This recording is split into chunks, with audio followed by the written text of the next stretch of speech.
मैं महामंडलेश्वर जूना अखाड़ा आत्मानंद गिरी मेरा नाम है और मैं जूना अखाड़े के महामंडलेश्वर पद पर अभिषिक्त हूँ। यहाँ पर श्री राम कथा चल रही है और ये कथा एक राष्ट्र चिंतन हेतु हो रही है।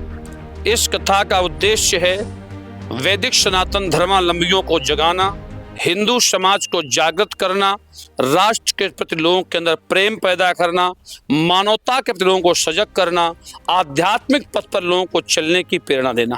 बेलखाड़ू में श्री राम कथा का हुआ समापन। महामंडलेश्वर बोले, संविधान के खतरे की बात करने वाले स्वयं देश के लिए है खतरा।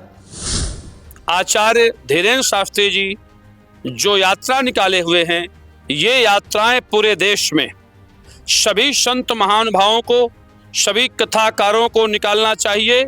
इससे राष्ट्र जगेगा। आज मुसलमान, चाहे वो संभल हो, चाहे वो नोएडा हो, चाहे वो दिल्ली हो, एक आवाज पर लाखों मुसलमान इकट्ठा हो रहे हैं। अब पूरे देश की 1 अरब आबादी को चुनौती दे रहे हैं। कल हैदराबाद के सांसद असदुद्दीन ओवैसी चिल्ला चिल्ला कर कह रहे थे, देश की मुस्लिम आवाम उठो, संघर्ष करो, सड़कों पर उतरो, मस्जिदें खतरे पर हैं। मैं पूछना चाहता हूं उन देशद्रोहियों से, उन नालायकों से, क्या 1990 में भारत में संविधान नहीं था जब रातों रात कश्मीर की घाटी से हिंदुओं को भगाया गया? भगवान श्री राम के मर्यादा चरित्र की विशेष कथा का भव्य शुभारंभ बेलखाड़ू में 20 नवंबर को हुआ था। वहीं कथा का समापन 28 नवंबर 2024 को महामंडलेश्वर स्वामी श्री आत्मानंद गिरी जी महाराज जूना अखाड़ा मध्य प्रदेश छत्तीसगढ़ के सानिध्य में हुआ। इस दौरान नगर में धर्म की गंगा बहती रही। श्रीमद् राम कथा के माध्यम से जागो सनातन जागो अभियान भी संपन्न हुआ, जिसमें गुरुजी ने शिष्यों को एवं आमजन को सनातन की ओर चलकर आस्था रखने पर बल दिया। महामंडलेश्वर जूना अखाड़े के स्वामी आत्मानंद गिरी जी ने जन जागरण से बात करते हुए कहा कि सनातन धर्मावलंबियों को आंखें खोलकर रखना चाहिए। जिस प्रकार की यात्रा बाघेश्वर धाम पीठाधीश धीरेन्द्र कृष्ण शास्त्री निकाल रहे हैं, वैसी यात्रा सभी सनातन धर्म गुरुओं को और कथावाचकों को निकालना चाहिए। बागेश्वर जी धाम के पीठाधीश्वर आचार्य धीरेन्द्र शास्त्री जी जो यात्रा निकाले हुए हैं, ये यात्राएं पूरे देश में सभी संत महानुभावों को, सभी कथाकारों को निकालना चाहिए। इससे राष्ट्र जगेगा, इससे हिंदू समाज में एकता आएगी, क्योंकि वर्तमान की परिस्थितियां विपरीत हो रही हैं। इस दौरान गिरिजी महाराज ने असदुद्दीन ओवैसी के मुसलमानों के आवाहन पर भी सवाल खड़े किए। उन्होंने मीडिया के माध्यम से ओवैसी से सवाल करते हुए कहा कि ओवैसी उस समय कहां थे जब संविधान की हत्या कर 1990 में कश्मीरी पंडितों की हत्या की जा रही थी। उनकी संपत्तियां बहन, बेटी और बहुओं को लूटा जा रहा था। ओवैसी पर तीखे प्रहार करते हुए गिरिजी ने बांग्लादेश में हिंदुओं पर हो रहे अत्याचार पर भी मौन रहने पर उन पर सवाल दागे हैं। चलिए देखते हैं जनजागरण से बात करते हुए महामंडलेश्वर महाराज आत्मानंद गिरी जी ने क्या कुछ कहा। जबलपुर कटंगी से प्रमिल जैन की इस रिपोर्ट में। यहाँ पर श्री राम कथा चल रही है। आज कथा का 9वां दिन है। हमारे शिष्य हैं रामेश्वर जी, वो इस कथा को श्रद्धा के साथ सुन रहे हैं और ये कथा एक राष्ट्र चिंतन हेतु हो रही है। इस कथा का उद्देश्य है वैदिक सनातन धर्मावलंबियों को जगाना, हिंदू समाज को जागृत करना, राष्ट्र के प्रति लोगों के अंदर प्रेम पैदा करना, मानवता के प्रति लोगों को सजग करना, आध्यात्मिक पथ पर लोगों को चलने की प्रेरणा देना। आज मुसलमान, चाहे वो संभल हो, चाहे वो नोएडा हो, चाहे वो दिल्ली हो, एक आवाज पर लाखों मुसलमान इकट्ठा हो रहे हैं। अब पूरे देश की 1 अरब आबादी को चुनौती दे रहे हैं।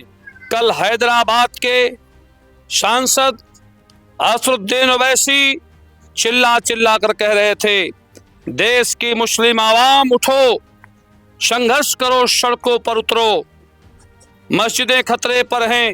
करबला खतरे पर हैं, हमारे धर्म स्थल खतरे पर हैं।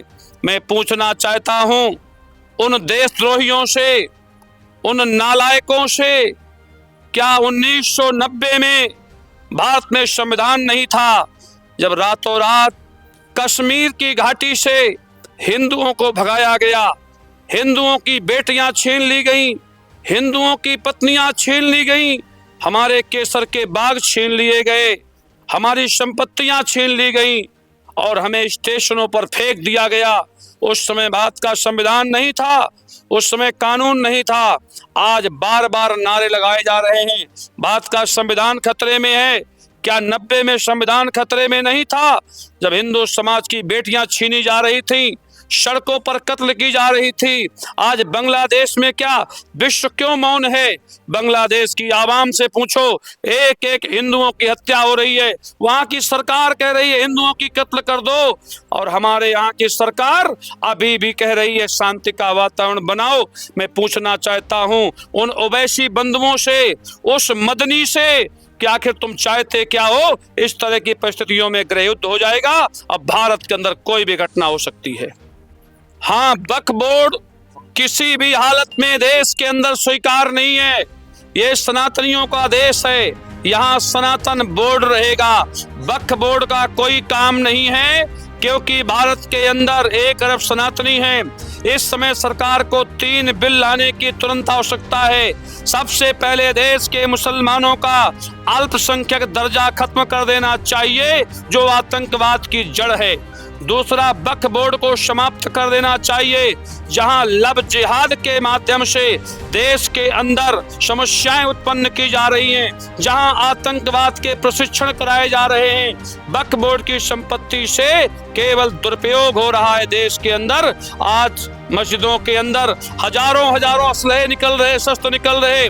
मैं पूछना चाहता हूं, बहराइच में राम गोपाल मिश्रा को जो गोली लगी है, वो बंदूक किसके नाम से रजिस्टर्ड है? किसका लाइसेंस है? अगर लाइसेंस नहीं है तो ये अवैध हथियार मस्जिदों में कहां से आते हैं? अगर रजिस्टर्ड है तो उसका नाम क्यों नहीं बताया जा रहा?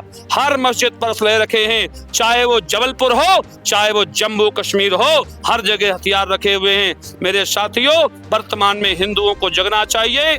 हर हिंदू के घर में हथियार होना चाहिए, क्योंकि देश संघर्ष के लिए तैयार किया जा रहा है।